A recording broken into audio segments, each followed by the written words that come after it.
Live from San Diego, California.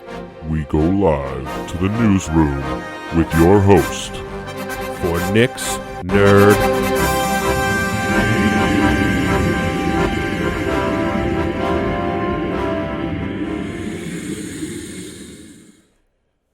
What's up, fam? It's your host, Nick. What?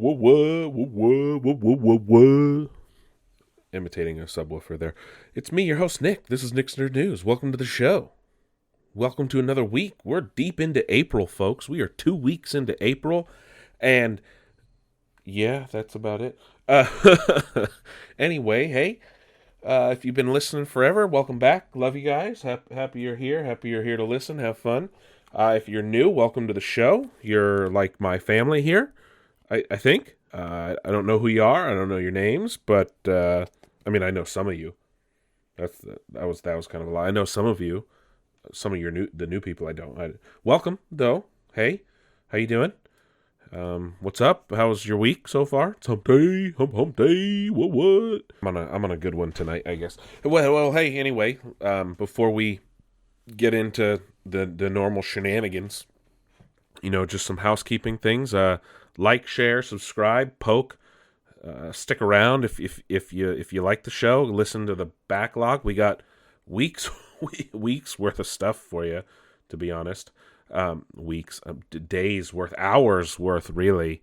I don't even know if we were to say, I have a lot of times that if you look at all the episodes, there's one for every week for the last few years. So there's that. We're getting closer and we're a month away from our 2-year anniversary, folks. That's what's going on here at Nick's Nerd News. But hey, again, welcome. And there's stuff to talk about, I guess. There always is stuff to talk about, right? Let's get into it, shall we? Hey, let's talk about what's going on in the video game world, shall we? What's going on in video game land? Well, some game delays. Well, at least one big one. Deathloop, which was a big timed PS5 exclusive, has been delayed until September. It was supposed to come out in May, I'm pretty sure. So, yeah, that's another game you got to wait for. That is a Bethesda game. Like I said, it was timed exclusive, so it will come to other platforms in the future. I think it was a year.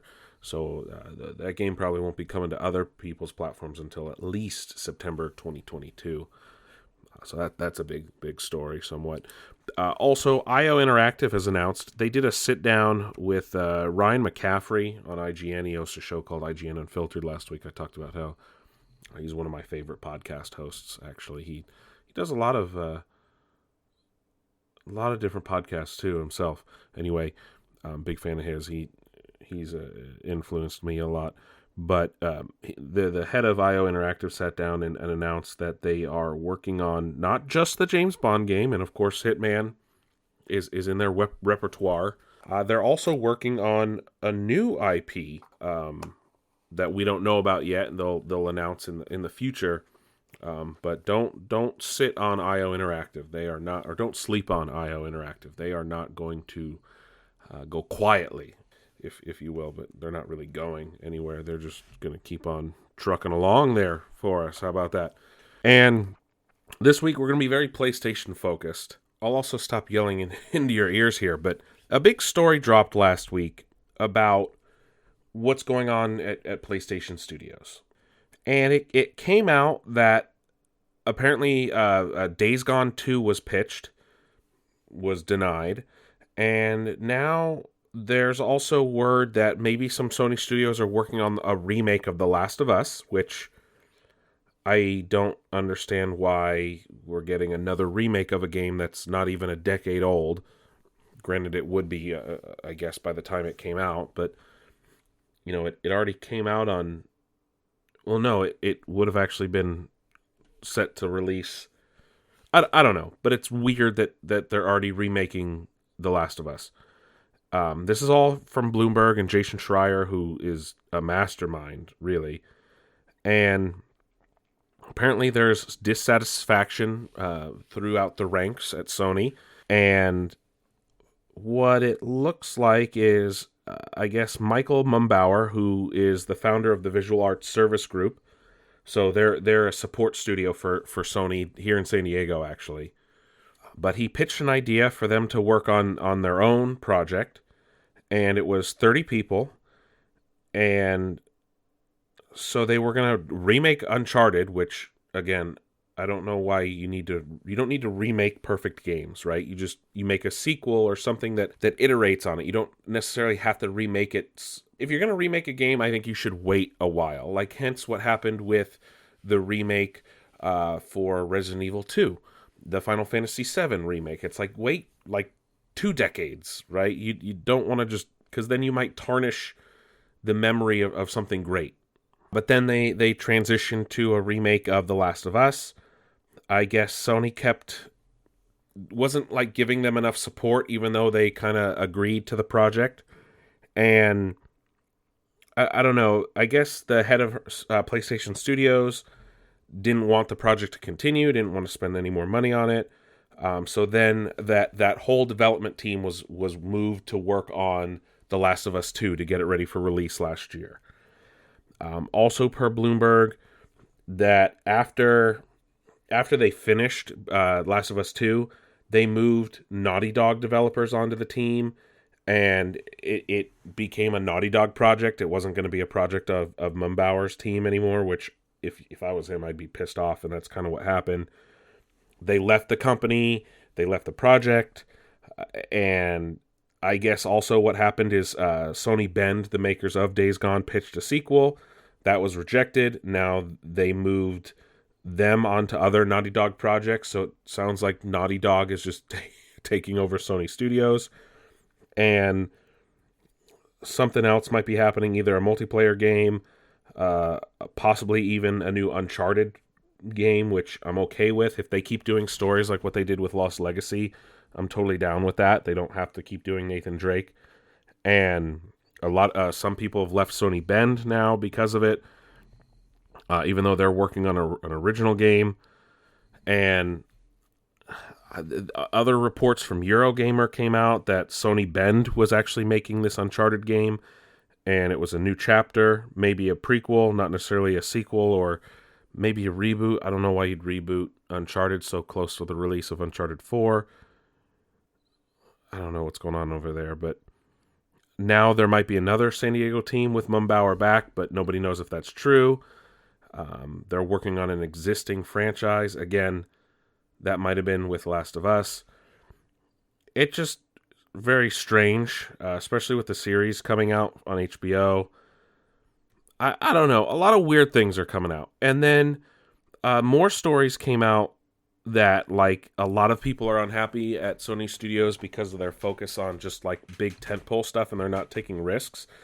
And, you kind of have to look at it from both ways. It's like, from a business perspective, if you only have a certain amount of money to go around, you don't want to take risks. You're not going to invest in smaller stuff. You want to make sure all your money is put on your big tentpole stuff. But at the same time, it's like, that's what people shit on Xbox for. It's like, all they have is Halo and Gears and Forza, blah, blah, blah. So it's like, and where do you want to draw the line? Now, you shouldn't ever listen to fanboys online, because they're just going to drivel out nonsense, right? So you have to look at things objectively, or subject. Anyway, you need to look at things in a way that you don't want to have too many biases, right? It's like, I get what Sony's doing. I'm cool with that. They have really good exclusives. I'm not going to lie. I have a PS4 for that reason. I'm going to get a PS5 for that. I'm still going to play most of my stuff on Xbox because, again, it's the ecosystem's a little more familiar to me, and I prefer it. And I just happen to like some of the exclusives on Xbox just a little bit more. Halo is literally one of my favorite franchises ever.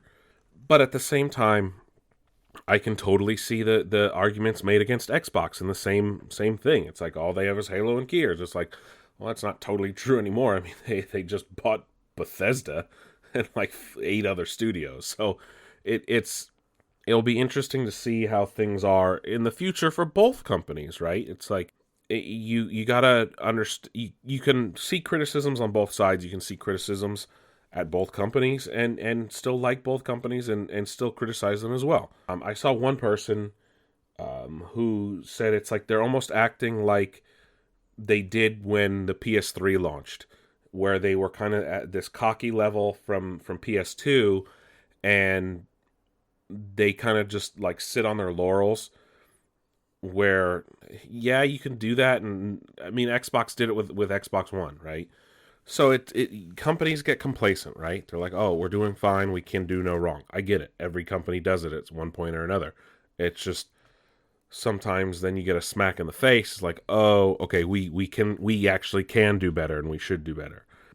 Somebody was trying to stir up the pot. I saw this somewhere that Sean Layden, the former head of PlayStation, was liking all these tweets criticizing Sony and bashing Jim Ryan and all the moves they're making, and it was just like oh, it looks like someone's bitter or someone agrees with everyone else, and I mean the dude left, so there's no like I don't know what they're trying to point at. So it's funny to see all this nonsense from people online, because they did it all with Phil and Don Matrick or whatever back in 2013. People people do it with Star Wars and Kathleen Kennedy, and like everybody, it happens. Fans get rabid sometimes, and lately they have too much time on their hands. But of course, you can read the report on Bloomberg. Jason Schreier is usually spot on with his reporting. It's rare that he's ever been wrong, surprisingly. Granted, most investigative journalists, and that's pretty much what he is, it's rare that they mess up. They usually have really good sources. They usually have really good instinct on what's true and what's not, and they can usually get factual information from the right people without having to disclose. So I would recommend reading the whole thing. It's very interesting. It's a very interesting look for sure at the inner workings and what's going on, and we'll see what happens. But definitely check it out. Like I said, it's on Bloomberg. Jason Schreier, good report. Also, I guess PlayStation has a new interest in mobile, and they do want to focus somewhat on mobile gaming, despite the fact that they've canceled or just stopped caring about their mobile gaming platforms. So it's like, well, why do they Sony plays this weird game with mobile, like PSP, and then we're good, then the Vita, and then we're good, and then there was that like Sony phone that had like the PS Vita like controls that you like slid the screen up from, and then they're like, oh, we're good, and now mobile gaming again. It's like, well, make up your goddamn minds. Like, I know you're not going to be able to compete with Nintendo, like that's just Nintendo's jam, right? But it's like the Ron Swanson quote, right? Always whole-ass one thing, never half-ass two things. So it's like, stop going in and out of it. Either do it or not, right? Like, it's dumb. It's dumb. And to push on, like, actual mobile gaming, like, I have a lot of problems with just most mobile gaming in general, because it tends to come off very predatory after a short amount of time. Like, a game will be cool for a while, and then they'll start introducing, hey, pay to skip ahead, pay to get this, pay to get that, pay to get that. And like, I know console games do it too, but mobile games do it on another fucking level, because the game is free. And I'm like, well, yeah, and so is Call of Duty Warzone, but at least you can pay to get like actual shit you care about, not pay to win bullshit. So if Sony doesn't like get into like super predatory stuff, more power to them. If they do, But yeah, mobile gaming, I dabble in it. I play I play Pokemon Go a lot still, and I will try other games, but eventually I get really fucking bored with games, and I delete them and stop playing. Because I get over like the rush of like those daily logins. It's like, no, stop! You're making me addicted. And at that point, it's like you're going beyond gaming at that point, and it's like I don't want to fall into that. We also got this past weekend a half-hour deep dive into Age of Empires 4, which some people are calling like Age of Empires 2, because it's more. It doesn't really go modern like what you'd expect from the series, since it is it's not necessarily, so every Age of Empires game they've kind of progressed in time, and we're not going super far advanced in this one. But it looks really fun. It looks really good. It's being made by the team that makes the Warhammer games, Relic Entertainment. And we got to look at our 4 of the playable classes, or classes, or nations, or races, or however you want to call it. The Normans, so like the British. The Delhi Caliphate, or was it the Delhi Sultanate? Sorry, excuse me. The Delhi Sultanate. We got some brief look at the Mongols, who are nomadic, and they're actually really interesting. You can all of their structures are like movable because they're a nomadic culture, so that's really fucking cool. And then the 4th one was the shit, I don't remember. The 4th one was, let me see. But anyway, we got to see a lot of gameplay, which was really nice. It looks nice and crisp and clean. It looks exactly like the old Age of... Well, not like the old Age of Empires. Obviously, it looks new, modern engine, but it looks like it plays exactly like the old... the civilizations, they call them. And then the Chinese. So those are the 4 of the 8 that we got to see. The Mongols, like I said, are going to be very interesting gameplay-wise, as you can kind of pick up and move around. The Chinese look really interesting as well. I like their building structures and things like that. Looks really fun. I can't wait to hop in. And it also, they showed off the campaign for the English or the Normans, and it looks like they're going to blend. It's going to be like almost documentary-like, where they're going to blend in like drone footage and other historical information. So that's actually really cool to see. I'm very intrigued by that, and it almost like teaching and learning at the same time, which most people that play these are going to want to look into that. Also got news that we're getting a couple more, we're getting another expansion for Age of Empires 2 Definitive Edition, which it's crazy that we're getting a new expansion for like what's almost a 20-year-old game.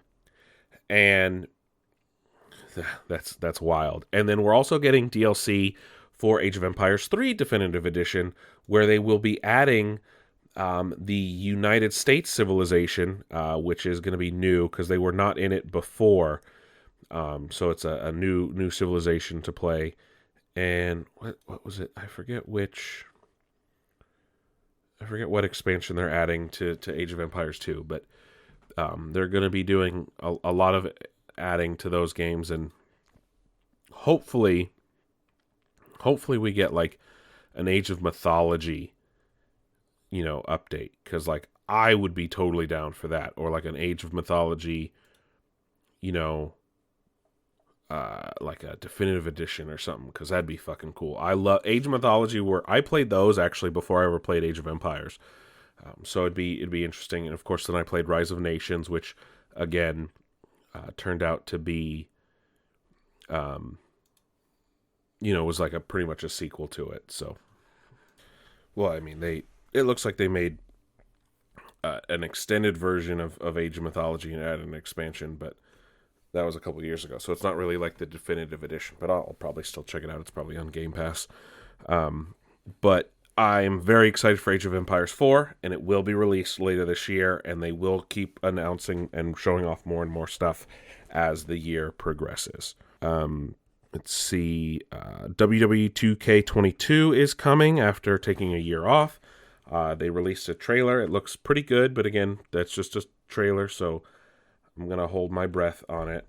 But this is an interesting story. Epic, who pretty much just like prints money at this point with Fortnite, in their ever-increasing like desire to dethrone Steam, which I don't really see happening in any time soon, is probably going to end up spending $330 million or more over exclusives and free games and everything else on the Epic Game Store in their bid to topple Steam. And this is all because of their fight with Apple over like launching on Apple and trying to get like the V-Bucks. It was all over Fortnite.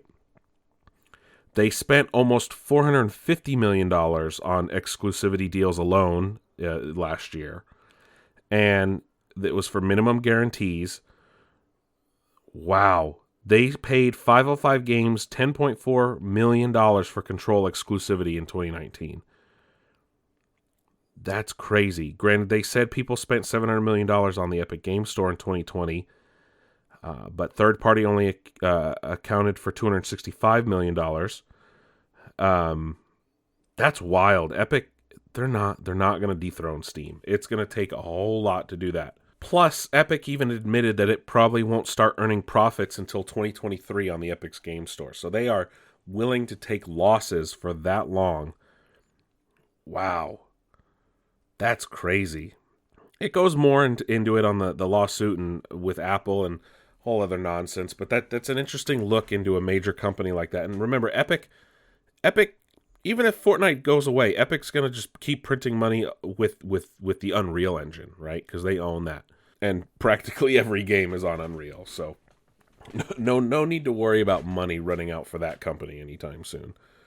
And other news, what is pretty much par of the course for 2021 and the end of 2020, Nintendo says that don't be surprised if you can't get your hands on Nintendo Switch stock in the near future, as microprocessor shortages are going to begin to threaten their stock ability, to restock ability as well, which also makes me question if the Twitch XL or Twitch Pro or Switch XL or Switch Pro comes out this year. And then following that, Nvidia also came out today and said, yeah, you're probably not going to be able to get a graphics card this year. So just sit tight and try and get them when you can. Oh, Jesus. Lovely, isn't it? Lovely. Anyway, I don't remember if we reported it. I might have talked about it. I might not have. Sony will be shutting down the PS3, PS Vita, and PSP stores in the near future. But now, players are reporting that they are trying to get PS3 patches, like essential game patches, before the store closes. So, this was on PSN profiles, and a lot of games are having issues downloading patches, and you do need them to play certain games, and for trophies.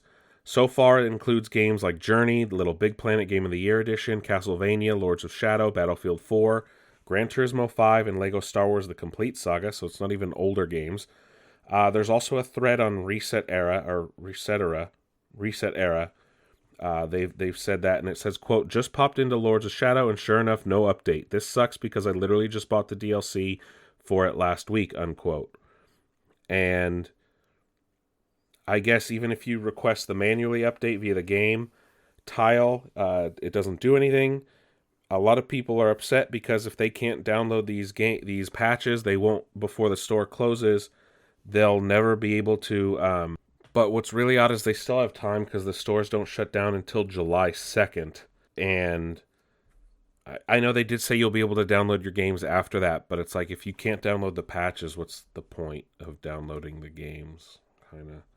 Also, PlayStation 5 got its first major update this week, and in it made a couple of quality of life changes, luckily, and it improves HDR for 120 megahertz or 220 hertz support for PC, and it also included a software update for your DualSense controller, so make sure to do that. There's other things they didn't announce, like I said, so HDR support. 120 hertz on PC monitors, and 1080p resolution at that high refresh rate. I think it already does it on TVs. It doesn't allow for variable refresh rate. It's also added automatic switch from non-HDR to standard rates or SDR video or games. You don't have to do it through menus. There's new HDMI control options, so that way, like when you turn on the PS5, it will turn on your TV as well and switch the input, or if you turn off your TV, it will turn off your PS5. The biggest news, though, is you'll finally be able to put PS5 games on USB storage devices. However, you won't be able to play them from those storage devices. It's almost like what's going on Xbox, that they have to be on the internal to play them. And of course, if you want to play enhanced versions of previous games, they have to be on the internal or on Though the other flip side of that, though, is at least Xbox has that Seagate expansion card. Yes, it's expensive, and it is proprietary, which is kind of shitty. But at least you have some form of expandable memory for those games. But at least PlayStation has allowed this, since they still do not have official expandable memory options for the PS5. But at least you can now put your PS5 games on USB memory. Because I know a lot of people are pissed that A, the PS5 has a smaller storage than some others, and B, they can only put a limited amount of PS5 games. So a lot of people are happy that they'll finally be able to at least store them on USB storage, and they can transfer back and forth, which will help a lot. There's also share play between PS4 and PS5, and you can move them, like I said, to compatible USB drives.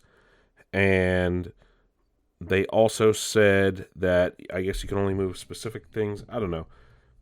The M.2 drive support, that should be coming soon. They said they will keep posted.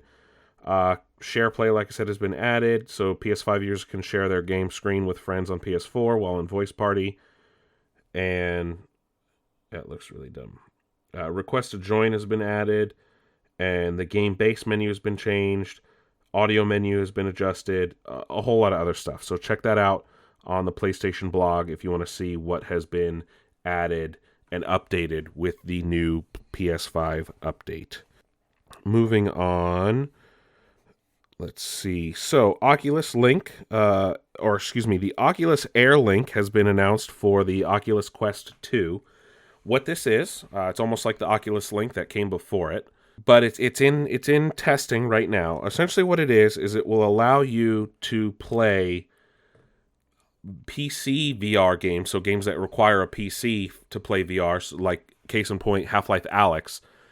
You'll be able to stream them at up to 120 hertz on your Oculus Quest, because again, that is a PC-less VR machine, and you can't play every VR game on there. So this is a new thing that will allow you to stream directly, wirelessly. You can connect your headset to a PC and play it that way, just like the Oculus Link that existed before that allowed you to do it via USB cable, because the whole point of the Quest is to be, cable free. So that's a big thing if you have an Oculus Quest and you want to play games that you normally wouldn't, because you don't have the higher powered Oculus. What's the regular Oculus called? I don't even remember. But now you can play those heftier PC VR games without having to have all these crazy cables hanging around. The Call of Duty Twitter also tweeted out a tease saying the end is coming, and it put a date, 4/21/21, 12 p.m. Pacific time. So a lot of people think they're finally nuking the map to get a new map. A lot of people think that they're just adding nukes to the game. Some people think that maybe it's the announcement for whatever the next Call of Duty is. But we only have a week. It's a week from today, we'll know. So we will be talking about this on next week's show. Because it is taking place at Pacific time, it will happen before we record. So mark your dates or calendars, folks, because we will talking about whatever this is next week.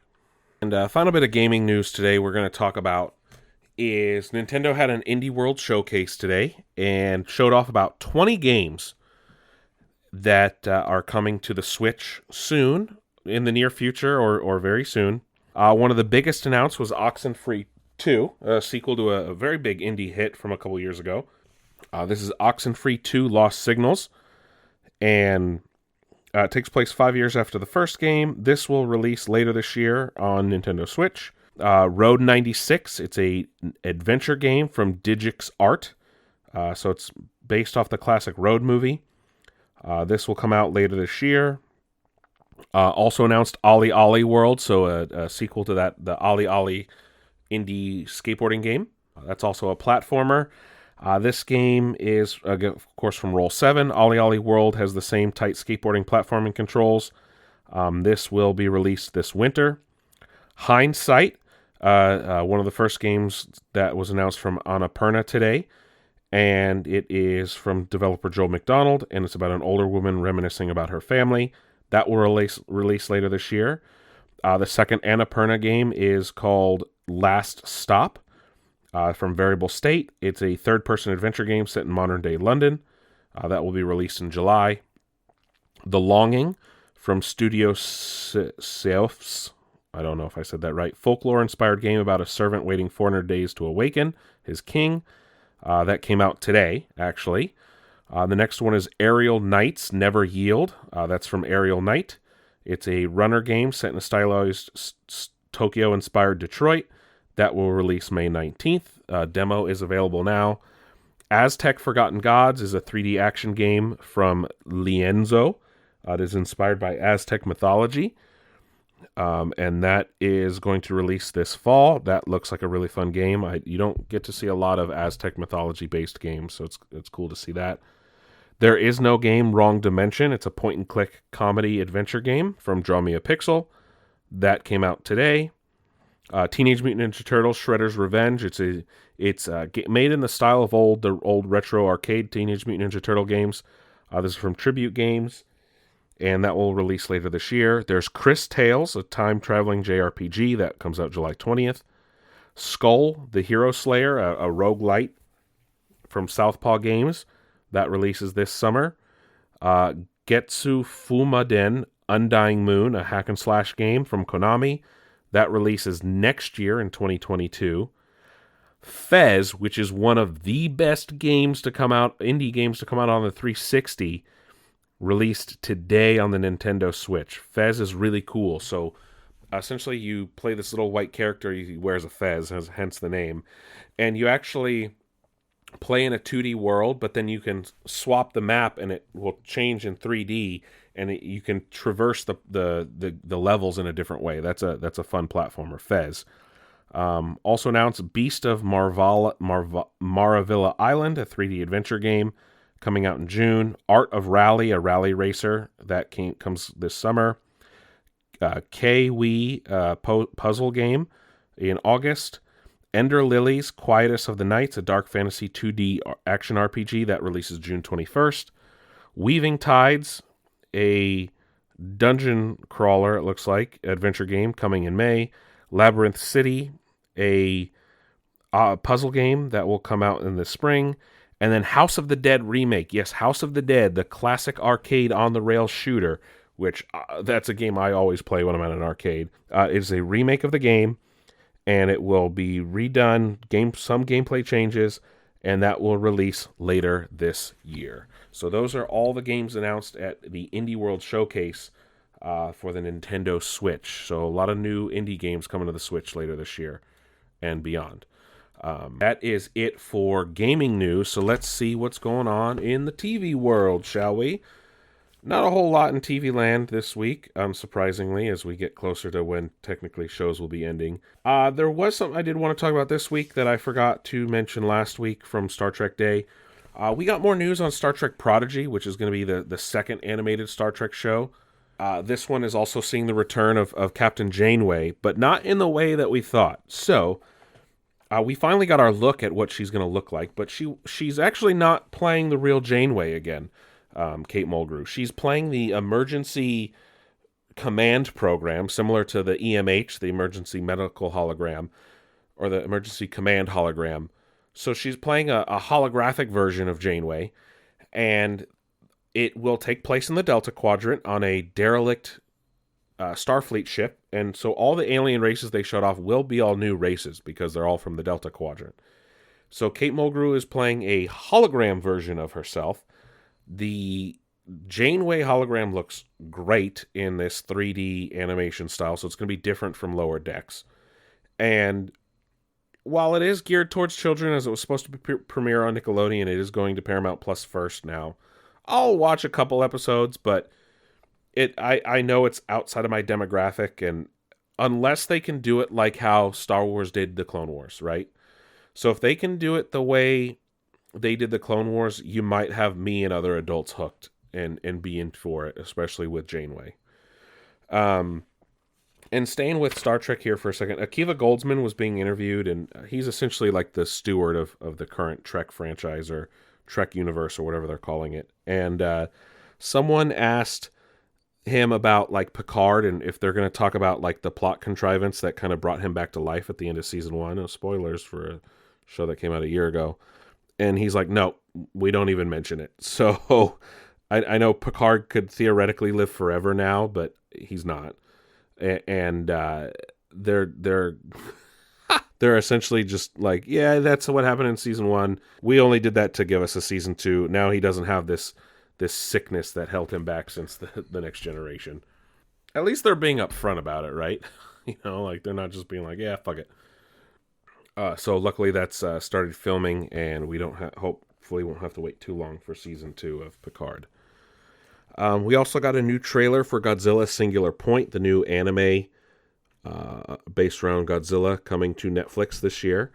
And the new trailer also announced that it will be releasing internationally on Netflix in June. So that includes the US. No word on if it's going to be dubbed, though. Singular Point offers a new look at a lot of established Godzilla monsters and the story and everything like that. And a really stupid-looking version of Jet Jaguar. But I'm still stoked on it. It's more Godzilla. I'll take it. The new Toho era is for Godzilla is very, very interesting because they're allowing a lot of different adaptations to exist, and multiple animes now at this point. So it's good to see that when they can't always produce a film, they still at least have new Godzilla content coming out and are experimenting a bit. We also got our first official look at the new Powerpuff Girls live-action show that's going to be called Powerpuff. And it will be about the girls in their 20s, so we're not going to see a lot of, them in their costumes or fighting and such. It's going to be an angsty drama show on the CW, of course. So they look good. I'm not going to lie. They look good in their colors, because, they all are going to be focused on blue, red, and green for Bubbles, Buttercup, and Blossom. And I'll give it a shot, right? I'm not going to lie. I really dig Chloe Bennett from Agents of S.H.I.E.L.D. Dove Cameron is cool from a couple things I've seen her, and I haven't seen Descendants. She did a couple episodes of I can't even think now. She did a couple episodes of Agents of S.H.I.E.L.D. as well. I liked her in that. And then, of course, the new girl, Yana Peralt, I think she's from Broadway, so I haven't seen her anything. So it'll be interesting to see her in that. And then Tom Kenny is coming back to voice the narrator, so at least they'll have some continuity with the old cartoon. Also, Netflix has announced that they've lost their lead for the Witcher spinoff, Blood Origin. Jodie Turner-Smith. No, that's not it. I think it is. She had to drop out of the show for scheduling conflicts. She's unable to continue filming for it. So I'm sure that will cause production delays, as they just recently wrapped filming on season 2 of The Witcher. We also got a look at Jupiter's Legacy, the new Netflix adaptation of the Mark Millar comic. Definitely a different take on superhero shows. Different from Netflix's current offerings as well. And looks like they're not gonna shy away from gore and things like that. And that drops in May. The trailer's out now.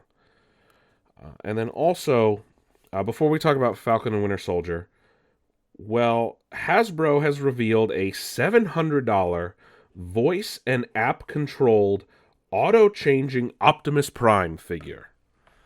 I am Optimus Prime. Yes, a $700 Optimus Prime auto-transforming figure. I'm pretty sure this is what everybody has wanted forever, but only like really diehard fans and collectors are going to dish out the $700. Honestly, if I had the extra money, I would probably be one of those people. But hey, that's if you like Transformers and you like Optimus Prime. But moving on, final bit of TV here. I do want to talk about the Falcon and the Winter Soldier. And wow, okay, that's where we're going in this show. There's only 2 episodes left. That's including this week, upcoming on Friday. And okay then, John Walker is really turning into the comics version of John Walker, where he goes psycho. Yeah, you can't do that when you're technically Captain America and everybody on the planet knows who you are and is going to start filming you when you pull some crazy shit. All right? And yeah, I get it. He went over the edge, but he took the fucking serum, right? This whole episode was all about super soldier serum. That's kind of where the show's been going. That's kind of what Zemo wants to stop. And to see John Walker do that, like, yeah, I knew he was going to kind of be an antagonist, but not like, holy shit, that's what we're doing kind of thing here. Okay, then. That's really going to be interesting how the next two episodes go. And we don't know if we're getting a season 2. And they're already hinting at, again, big cameos for the next 2 episodes. I wonder how they're going to play things out with the Flag Smashers. It looks like we're going back to the U.S. for the final 2 episodes in some capacity. I don't think John Walker is going to come out of this as Captain America. I'm going to say that now. But that episode got really fucking dark. Heavy on the action, which was good, but really fucking dark. Oh my god. That was not what I was expecting at all. I doubt any of you were either. But that is it for TV there. Only 2 episodes left. Crazy. And then, of course, it will be May the 4th. And the Bad Batch will start a week after that. Oh, yes. Sweet. So, yeah, we're going right from Falcon and Winter Soldier. Oh, sorry. There's going to be a week in between. So, Falcon and Winter Soldier ends on the 23rd. There'll be a week with nothing. And then the week after that will be 2 days of the Bad Batch on Disney+. So, I'm looking forward to that. So, moving on. Let's talk about film. What's going on in the film world, huh? Got a bit of movie news today. Well, no surprise here, but Warner Media expects to release all of their films theatrically in 2022. Oh, shocker. Especially considering how well Godzilla vs. Kong is doing in theaters. People want to be back in the theaters. Watching at home is not the same. It is not the same. Disney also confirmed that the Jungle Cruise movie and the Ryan Reynolds starring Free Guy films will be theaters only. They will not get Disney Plus Premier access like they're going to end up doing with or what they are doing now with Black Widow. So the Jungle Cruise will release in July and Free Guy will release in August. So those are theaters only. Then in really kind of shocking news, Sony and Netflix have agreed to a streaming deal. So Netflix and Sony have struck a deal. So essentially it will keep all Sony films on Netflix first after they finish in theaters, especially Spider-Man films. It is a multi-year contract. It will start next year. And Netflix will have first look rights to any movies Sony is producing or licensing for streaming platforms. No word yet on how many films they've committed to. It doesn't stop Sony from selling streaming rights to other platforms, though, either, which is interesting. So per Variety and their sources, it was a pay one window agreement. So it's apparently 5 years and about $1 billion per the New York Times as well. Sony can make a pay one window agreement as well because it doesn't have its own streaming platform like Disney or HBO Max. Wall Street Journal then reported that future Spider-Man movies will land on Netflix following their theatrical runs. No word yet on if that will include No Way Home, which is coming out later this year and technically a Marvel movie. This could also apply to Venom and Morbius. Netflix also licensed certain older Sony films. So movies from their umbrella, including Jumanji franchise, movies from Columbia Pictures, Sony Pictures Classics, Screen Gems, and TriStar Pictures. And they'll also be working on additional theatrical film licensing agreement beyond Netflix deal. Sony used to partner with Starz, and Starz is now owned by Lionsgate, who, almost purchased the Knives Out sequels, but Netflix got those as well. This is only for the US, though, so this will not be for everything else.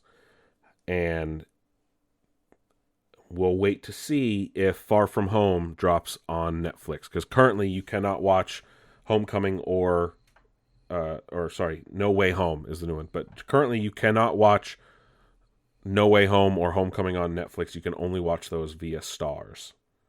Moving on to DC, it was confirmed by The Rock that Black Adam has begun filming this week. So hopefully that is on track to release later next year. And Lucy Liu has joined the cast as a villain along with Helen Mirren. So it'll be interesting to see how all that comes together. And we're going to circle back to Justice League here a bit. So Chris Terrio, the writer for that and Batman vs. Superman, was being interviewed by Vanity Fair. It's a brand new big interview with him. A lot of things came to light. Apparently about being shut out of the Justice League reshoots, wasn't allowed on the Joss Whedon set, so much as to say after he saw the Whedon stuff, he's like, I don't want my fucking name on this movie. I didn't write that version of the movie. Also, he said that Warner Brothers had no plans to coordinate story between Justice League, Wonder Woman, and Aquaman. Only a mandate to conform to a schedule, apparently. So they just only focused on the dates and not the overall storytelling, which, as you can see now, it's a little disjointed. And of course, stuff in Justice League doesn't match up with what came in the films after. He said, quote, Kevin Sujihara, as far as I can tell, and the brass at the very top decided the order of the films. I was not consulted on the order of films, even though I was the person writing Justice League. They just determined that it was going to be Batman, Superman, and then Wonder Woman, and then Justice League, and then Aquaman. So there was never any thought into how the world was constructed before they issued the edict. They said, conform to this schedule, unquote. Then he went on to say, quote, the Wonder Woman script wasn't even finished when I wrote Justice League. So I had no basis to write Wonder Woman other than Batman, Superman. Themyscira didn't even exist. I was never shown anything on the page for it. I didn't know whether people could talk underwater. That was a thing I had to ask, because I didn't know if I could do underwater scenes with Aquaman and Atlanteans. It was all just from scratch because there had been no solo character films, unquote. Then he went on to say, quote, so Justice League needed to establish 3 of the characters. It had to create a long game mythology for the DC universe. It had to resurrect Superman because he was dead at the end of the last movie. I just don't know how you could do all that in under 2 hours. Maybe the 2017 release proved you couldn't, unquote. And that's the criticism a lot of people put against DC. It's like they forced Justice League before doing solo movies like Marvel. Now, as you can see in the Snyder Cut, they were able to establish these characters. Granted, it's a 4-hour movie. You can't always do that, right? It could have been released in 2 parts. Probably could have been done as like a 3-hour movie too. There's a good chunk of stuff that could be cut. Like half an hour's worth of slow-mo, right? Don't get me wrong, it was still a good movie. I really enjoyed it.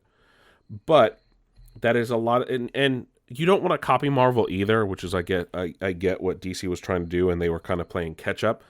But when you are playing catch-up, you don't want to make the mistakes that DC and Warner were making, because now we're in the situation where we had to decide to get a new Batman. We don't know what the fuck's going on with Henry Cavill. Half the stuff that came out after the Whedon version of Justice League don't match up with now this with you know what was originally envisioned, and the Flash movies all the fuck over the place, and now we don't have a fucking Cyborg anymore. Like, this is what happens when you rush and then you decide to force a movie through with a different director who's going to just destroy whatever the original director was doing. Just it's mayhem. So much. Yeah, and like I said, he tried to get his name taken off Justice League even because he did not like whatever Joss did. He even went on to talk about Batman vs. Superman because he did work on that film.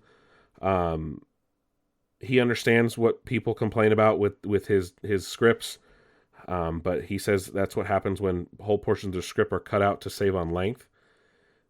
He also said that people said Batman vs. Superman was really dark, but I guess the version that he was hired to rewrite was even worse. He said, quote, the studio seemed to take this position after Batman v Superman that my writing was too dark and this was their problem. But what they didn't mention was that, for example, in the draft of the Batman Superman script that WB had developed, which was the draft I was handed when I joined the project, Batman was not only branding criminals with the Bat brand, he also ended the movie by branding Lex Luthor. He also says on to say, quote, he went to the mat with WB over his ending. He said that Batman can begin as unrecognizable and dark, but was on a road to redemption, which is what happened in Justice League. He also said, quote, Batman has to see the error of his ways and remember his better self in the course of the movie. By the end of the movie, he needs to be the Batman we know, and he has to be ready to go and create the Justice League, unquote. Granted, that's kind of what happened. He also said that they cut ideas like, quote, raining hell upon black African Muslim characters in the desert, of Superman doing that. And he also said, quote, I wanted to say to WB, I've been saving you from yourselves. I've been working with the director to bring a voice of conscience and sanity to the almost perversely dark film you've been developing for years, but I'm the problem here, unquote. He wanted to write Love and Hope, he said, quote, for, that's why he decided to do Batman vs. Superman and then Justice League. He didn't really comment on a whole lot of Joss Whedon stuff, but he did say he called his lawyer to try and get his name removed from that version of the film. He said, quote, so I shut up and I said nothing publicly. I never said anything about Justice League since then, but the movie doesn't represent my work, unquote. He did say this, though, about the Snyder Cut, saying, quote, people do have problems with this version of the film, but that I can take because that is actual critique of my work. That's fair game, and that I'll engage with any day. People can quarrel with the movie, but at least they're quarreling with my version and with Zach's version of the film, unquote. So, if you want to learn more about Chris Terrio and other things about... He's written some other good movies too, right? Not everything is bad from Chris Terrio. But that... And now that I've seen that, I have leveled a lot of criticism at him myself on movies that he's written. So I get where he's coming from, and I like that he's kind of doing a tell-all. He's written really good movies, right? He's not David Goyer, who I have more problems with. And yes, Chris Terrio wrote The Rise of Skywalker, and I'm sure there's some issues there. And granted, he was brought in to rewrite and fix that real fucking quick. But he did write Justice League. He did write Batman vs. Superman. He was also asked to come and write on those two films because of Ben Affleck, because he wrote Argo. Argo is honestly one of my favorite movies. And that is definitely one of the reasons I was happy to see him do that. But again, if Goyer wrote the earlier scripts, that's probably why we've had some issues. And David Goyer's written some really good stuff too, right? He wrote The Dark Knight. He wrote, but then he also has, Terminator Dark Fate, Ghost Rider, Spirit of Vengeance, and, Jumper on his record too. So, and Blade Trinity, yeah, that lovely movie. So, not everyone's innocent, right? Not everyone's innocent in what they write or how they develop things. So, I get it, but I can also see where Chris Terrio's coming from. It's interesting to see his tell-all. We also got casting news in regards to Indy 5, which is still set to release next year. Phoebe Waller-Bridge has joined the cast in an undisclosed role. We also got the release of the new Mortal Kombat theme, which is like a modern remix of the original that is out now, available to listen to. It still has the Test Your Might and the Great Mortal Kombat scream. And of course, that movie releases next week. So we will be talking about that. So that comes out next Friday. So we will be talking about that in 2 weeks' shows. We'll be talking about Mortal Kombat. Paramount has announced that they are delaying Top Gun and Mission Impossible 7. Top Gun is now moving into November 19th, which was Mission Impossible 7's spot. Mission Impossible 7 moves to May 27th of 2022, which then pushes Mission Impossible 8 into May of 2023. And then we also got the announcement that Star Trek, the new Star Trek film, whatever it ends up being, will release June 9th, 2023. Probably not. Just because they haven't started filming, they haven't announced anything. That movie, let's shoot for that movie probably getting delayed in the near future. We also got an announcement for Netflix. They are adapting or going to be releasing a live-action Gundam movie that is going to be directed by Jordan Vogt Roberts, known for directing Kong Skull Island. And then, of course, I'm pretty sure he's directing the Metal Gear Solid movie. So I'm guessing that movie must have been put on the back burner, or the Gundam movie is getting done after that. But he is directing a live-action Gundam for Netflix. We also got a trailer for Army of the Dead, the new Zack Snyder zombie movie that comes out next month on Netflix. And it looks really fucking cool. Stars Dave Bautista. Tig Notaro is also in it.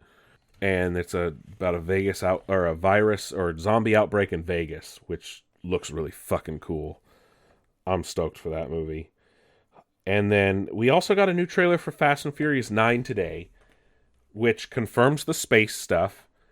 And it has some of the fakest shit I've ever seen in a Fast and Furious movie.